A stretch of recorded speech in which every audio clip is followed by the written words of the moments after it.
Hello internets. This weekend was DragonCon and Craftiest gave us a whole lot of information on Legion. And by a whole lot, I mean a tiny bit, but it was enough to kind of get our whistles wet and get us piqued with interest. So I'm just going to go through some of the highlights of it and give my opinion on it and kind of discuss it a little bit more and hopefully get a discussion going.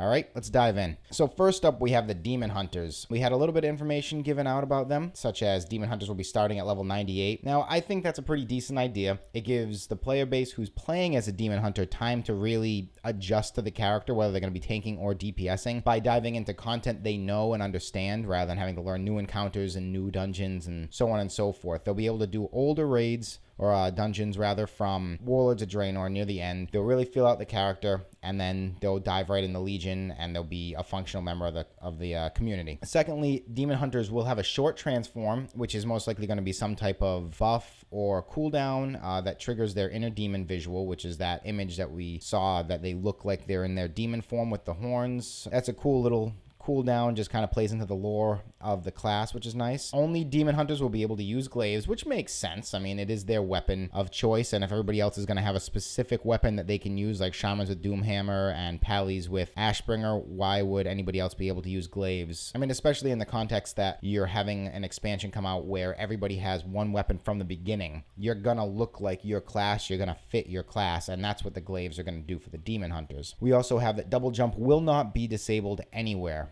which some people are kind of raging because they feel like double jump is going to be really overpowered as far as exploration goes. But you have to think, they're going to plan for double jump. So anything that the Demon Hunters can get to, anybody else will be able to get to as well. They're not going to play favorites with the Demon Hunter and let them double jump over something that nobody else will be able to make it there no matter what, like treasure finding. Okay, so that's it for the Demon Hunters. Some other things that were stated: Death Knights will still continue to start at 55, which I don't think they should have to start anywhere else. It makes sense to have them start at 55 with Wrath of the Lich King, and lore-wise, it just works. Survival Hunters will be getting a harpoon ability that will throw a spear and pull the mob in. So they have a chain pull, which is nice considering Hunters, as we all know, are going to be overhauled into a melee spec, or Survival Hunters, not all Hunters, but Survival Hunters will be. So we have a nice close ability being given to them, which is cool. A lot of the specs are being overhauled, tweaking them to fit the fantasy aspect. I'm not sure 100% what that will mean, but we'll have to wait and see. You know, we know Warlocks are having Demonology completely reworked, considering that Demon Hunters now get the Metamorphosis type ability, and the Survival Hunters that we just mentioned. As far as everybody else goes, I don't know what they're going to do to really add to the class, unless it's a lot of visual changes, and that's what they're talking about tweaking. But they seem like they really focused on balance in Warlords as far as gameplay wise, and most of the classes seem to play like you would envision them to play.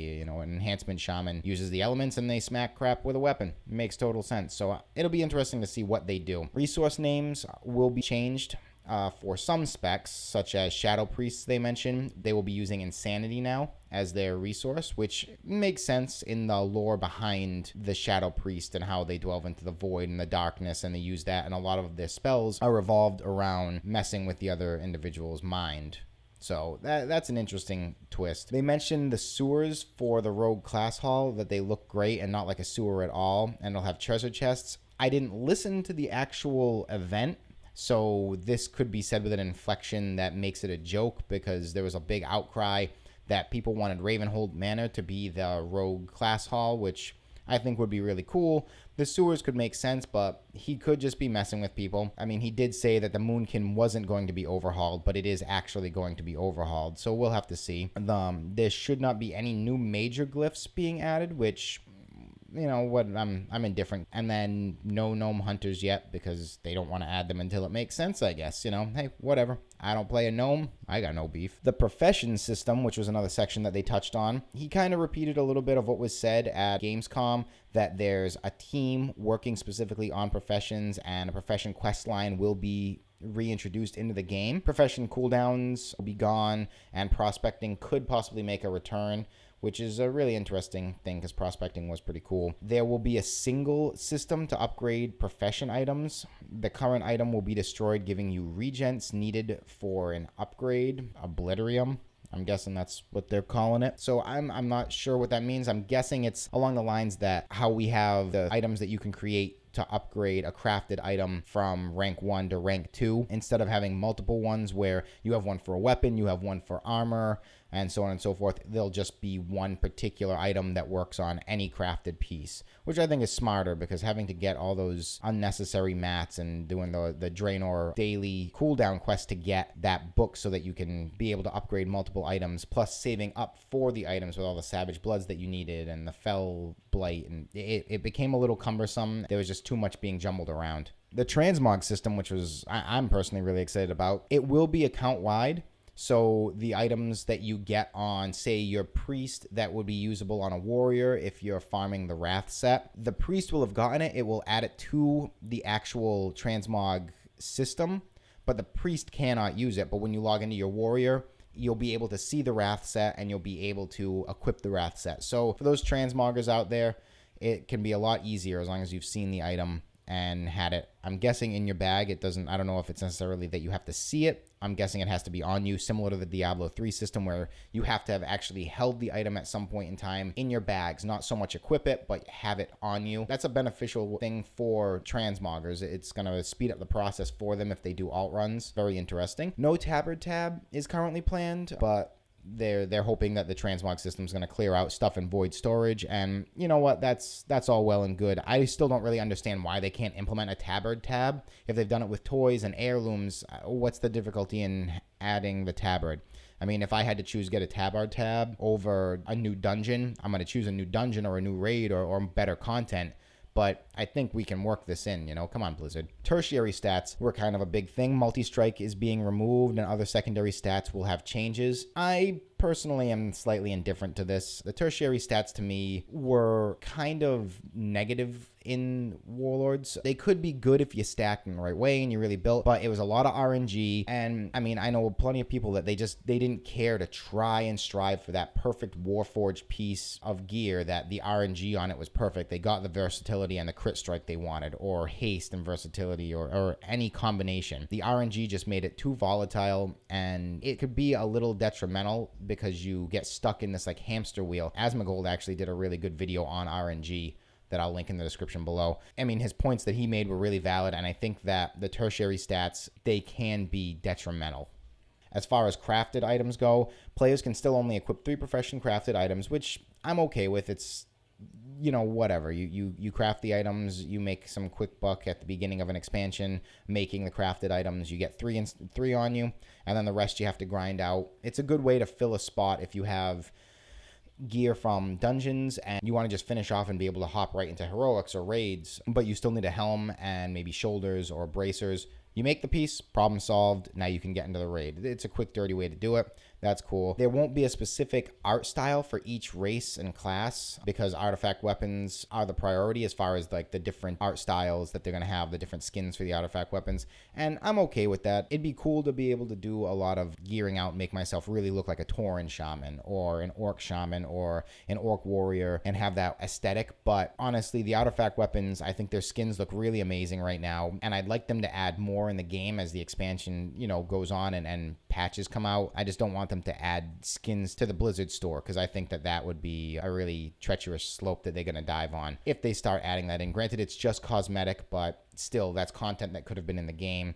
But I'm not going to jump the gun and say they're going to do that yet. I'm hoping that they won't. So come on, Blizzard. Do it right. Some miscellaneous things to round it off. Dungeons will absolutely be relevant, which is absolutely necessary because the past 2 expansions, dungeons have not done crap. They get burned out super fast. There's not enough of them, and there's no reason to really continue to grind through them once you get to LFR or higher. You're done with your dungeons.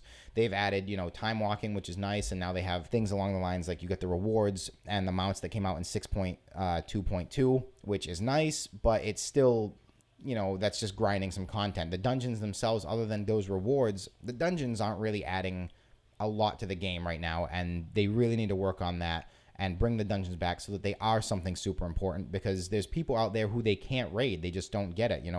I'm not a hardcore raider. I used to be, but I can't anymore, and my guild's really small, but we love to run 5-mans, but there's no point in running 5-mans. So hopefully they bring something in that it'll really make it relevant for us to run the 5-mans again. Maybe, we'll be running mythics and whatnot, just so that there's some level of content that smaller groups of people can do. Illidan is ready to lead the Demon Hunters against the Burning Legion. So that means that Illidan is going to be a hero, which we all kind of expected.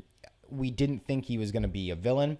I still am along the lines that he's going to start out as a villain. Gul'dan did awaken him, so maybe he'll start out as a villain, be that reluctant anti-hero like he usually is, and then say, screw this noise, I'm fighting for the good side, and he'll join us. He'll lead the Demon Hunters against the Burning Legion because he wants to take them down. I mean, let's be real, Kil'jaeden still probably has it out for him. He is a Demon Hunter. They want to win the fight. They have a purpose again.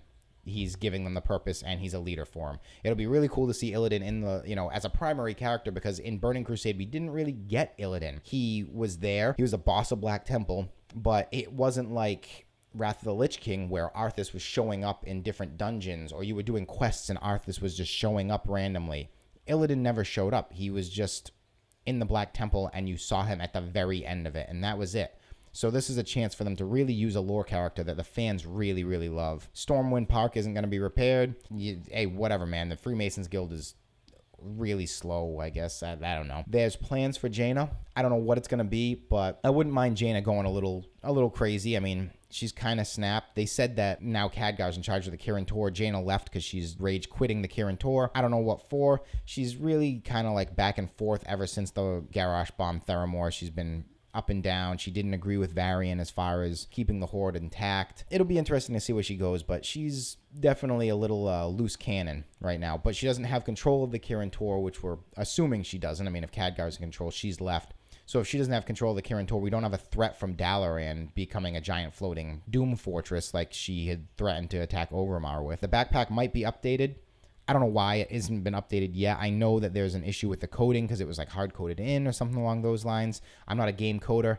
I can't pretend to really know the mechanics behind the coding, but it'd be nice to see them really work with it and upgrade the bags, because the bag system really needs a lot of work. I mean, most people just use Bagnon anyways. And then lastly, they said that Warlords was not a filler expansion and built some things that will be used going forward, which, yes, that makes sense. You used Warlords to update the character models, which was sorely needed, and the character models were amazing. The art team in Warlords, they pulled out no stops. They did an amazing job. Warlords is a beautiful expansion, hands down. It was just content was lacking. And naturally, when they announced Legion and said that they were working on it super early on, then we all learned, that's why Warlords content was just lacking. They fired Legion, and that was it. They kind of abandoned Warlords, which was really, that opened a can of worms for the community, but so be it. It is what it is. But it wasn't a filler expansion. They did add some stuff in. They experimented with garrisons, which we all know in the end failed. But now we're going to have the class system, and the class system, or not the class system, but the class halls.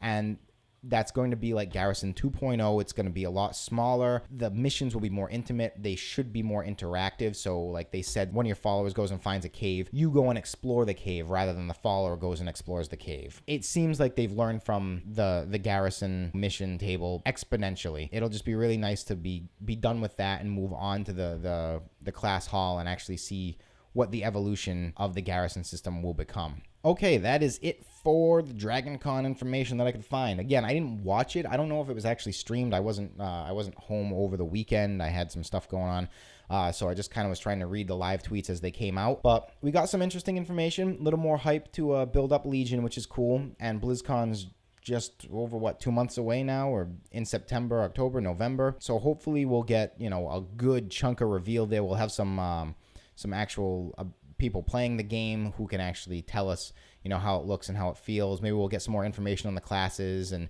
we'll see the rest of the class halls and anything else they have waiting in the wings. But I will see everybody next time. Take it easy.